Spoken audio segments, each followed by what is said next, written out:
সবাইকে স্বাগতম জানাচ্ছি। আমি রফিকুল ইসলাম সুমন, আর আপনি দেখছেন সুমন জবস। আজ আমরা এক গুরুত্বপূর্ণ বিষয় নিয়ে কথা বলবো, যা সরাসরি বেসরকারি শিক্ষকদের জীবনের সাথে জড়িত: মহার্ঘ ভাতা।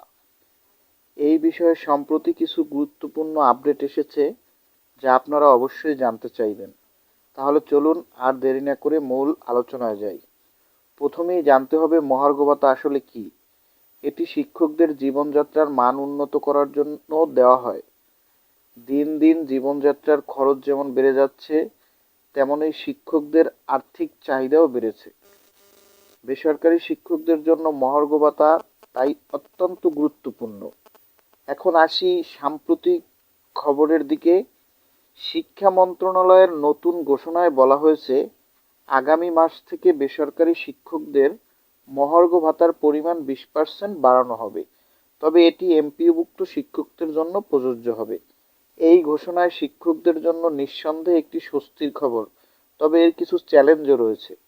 অনেক শিক্ষক প্রশ্ন তুলেছেন, এই ভাতা বাড়ানোর জন্য তহবিল কিভাবে বরাদ্দ করা হবে এবং এটি কত দ্রুত বাস্তবায়িত হবে।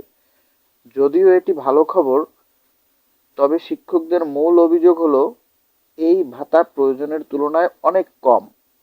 বর্তমান বাজার পরিস্থিতি অনুযায়ী এই পরিমাণ ভাতা কি পর্যাপ্ত?